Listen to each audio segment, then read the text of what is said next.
What up? So it's been a minute since we made a video on the Jimny, and a lot of things have changed. I put a new radio in, and I changed both the front speakers. I actually made a whole video on it. I'll insert a clip right now. So my GoPro decided to say SD card error out of nowhere, so I don't even know if this video is going to be posted, but the YouTube guys did not want you guys to see the radio change in the Jimny, but it was pretty simple, just like any other radio. I got this radio from Amazon. I think it was like 40 bucks. It sounds pretty good. Merge Triumphant. To learn more, call 1-877-578-3527. It's nice and loud. The only thing I actually really cared about was having Bluetooth. I didn't care about, like, you know, Apple CarPlay like I have on the Bravo or nothing fancy. I just wanted a nice little simple radio to get rid of the Japanese thing and be able to play music, and it's actually really loud, I'm not gonna lie. So I haven't really drove it in a couple of days, and I magically started it today and the exhaust light is on. Not sure exactly why, because from my understanding that means that it's overheating, and the car's been outside in a very cold New York winter day. But I went under the car, and I believe my issue is right here. You obviously can't feel it, but there's definitely a lot of air coming out of here, so I'm assuming it's that. I don't really see any other issues. I've been feeling a lot of different areas, and only right here I feel air. Even when I pop the hood, I don't really feel anything from this side. It looks pretty normal, but besides this shake, I'm not sure if the camera's picking it up, but I think this shake's way too much in my opinion. So I want this video to be my first month impressions on the Jimny, and I was just about to start the video. I had it on my windshield and everything, and then magically the light is gone. So that's not a good sign. I don't like things like that. Like, I'd rather the light just stay on and I'd be like, okay, the problem is the problem, which is still a problem back there, but as you can see now, it's basically gone. So I just got to the shop, and I wanted to point out that the car's off right now, by the way. Look, car's off. The light went away. So I'm assuming it's not a major issue, obviously. I still 100% have an exhaust leak. I'm gonna check the O2 sensor, like, wire, because when I initially bought it, it had to get, like, basically pushed back in. So I'm gonna check that, but the light went away, so there's that. But I'm still gonna do my first month impressions on the Jimny, because it's been a little roller coaster, mostly up, because don't get me wrong, there wasn't a lot of, like, stupid issues, but it's still a very fun car at the end of the day, and I don't even know why I even contemplated selling the Jimny to get a moto compo. That just, it isn't a fair trade. Like, as cool and rare as the moto compo is, it's not as just anything as cool as the Jimny. Like, can't really fit anyone in there. It's more of a collectible. Like, if I had stupid money, I would buy it, but not right now. So here's a little behind the scenes. This is how WayBeforeTheFame started. It wasn't about K-trucks and Japanese cars and fun stuff like that. It was actually a clothing line. Here's my little logo right there. I'm working on a new collection that's gonna drop December 13th. I got some beanies, some hats, a whole bunch of stuff, hoodies, t-shirts, bunch of new. And then another thing that I do for a lot of people is that I help them make their merch. So if you've seen All Things JDM video, that was me helping him make beanies. This is another shop called Made to Last Visuals. So they're actually responsible for putting the wrap on the van and my K-truck. So I'm gonna bring this to him after here, and hopefully we maybe put a little wrap on the Jimny too. And you know what they say, your network is your net worth. So making stuff like this for people that I know could help me out, I can help them out. It's a win-win.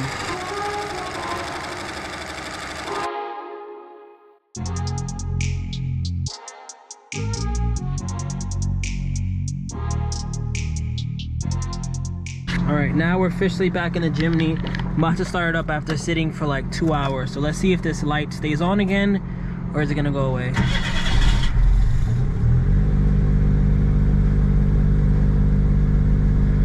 What's funny is that, okay, this light decides to come on when it wants to, but all right, cool. All right, now for the moment of truth. Let me give you my thoughts on the Jimny after 1 month of ownership. So before I even bought this car, I had no idea what a Jimny was. I knew very little about Pajeros because Amir had one at Boyke. I knew they were turbo. I knew they were like 4-wheel drive. I knew they were like off-road capable and stuff like that. But as far as Jimny goes, the only time I've ever heard the name Jimny was on YouTube, on like overseas, with people in Australia, people in the UK and places like that. I didn't even know that this was similar to a Samurai, none of that. I barely even know anything about Samurais, honestly. And then fast forward, I hit up Josh. I was like, yo, I want to go to a little road trip in my Bravo. I saw that he had a bunch of Jimnys for sale, and I was like, let me check this out. Maybe I'll buy one of them. I didn't think I was going to buy one that quickly, but I was like, you know, let me just check them out, see what they got available, and I'll be able to like test drive a Jimny, see it in person, and kind of window shop, to be honest. So fast forward a little later, you could click the corner right now to watch that video. He had like 7 Jimnys. He was telling me they were fuel injected, they were turbo, some were manual, some were automatic. I had a very similar motor to the Cappuccino, which is a car that I always wanted to get. It was turbo. I was like, okay, cool, this thing sounds really nice. And then he let me test drive it. And then at that moment, it was over.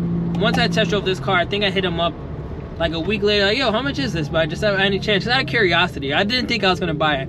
I was out of curiosity, how much is it? He told me a good price, and I was like, no. So no, I was like, no, I'm not buying it. I'm not buying it. Like, I got the Bravo, I got the Miata. I don't need a third car. Like, what am I doing? Then days went by, and I was like, I'm not gonna lie, man, that Jimny was really fun. Fast forward, I got it. I drove 4 hours from Baltimore, no headaches, no issues at all. I had a little bit of headaches when I finally got back to New York, like the starter wire was weird. Stuff was dirty, oil change was annoying, stuff like that. But the car overall has been good. Even with this little catalytic converter light that is currently off right now again, it hasn't given me really any major issues for me to be like, damn, this is not a good car. You know what I mean? With all that being said, I would like to say that my thoughts on the Jimny after 1 month is that I really like it. Especially coming from someone who's bought a K truck, 2 K trucks really, a K van. I still, again, think it's a great mix between the two. I don't know how much these go for.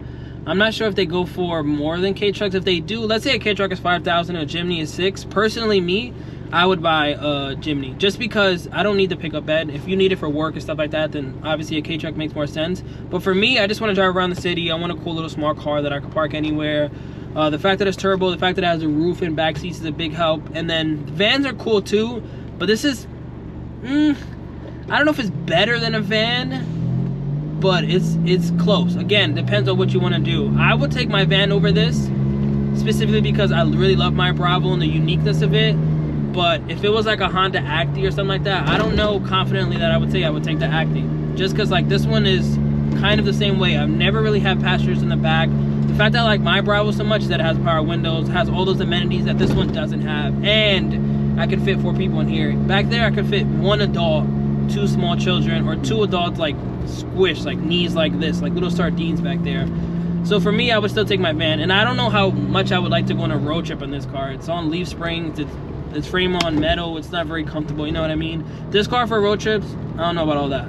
But as far as it just being a nice little city cruiser, I'm taking this over a K-Truck any day. I think I'd even take this over the Sandbar, the supercharged Sandbar, just because, again, I don't need the pickup. So it's just like, I'm getting a small cab car for what reason? You know what I mean? At least this car and the Sandbar. Sandbar's probably a little quicker, but this one is still a little peppy just for being its little automatic turbo little engine. So those are my thoughts on the Jimny after 1 month. I cannot wait to take this car overlanding. I'm actually gonna go on a trail this weekend. Me and a couple other guys, some guy with a Jimny, a RAV4, some other off-road cars are actually gonna go to a trail in New Jersey. And I cannot wait to have the Jimny in its natural habitat and see how I do. It's my first time ever going overlanding or trail or anything like that. But yeah, more content coming soon. Catch you guys in the next one. Peace.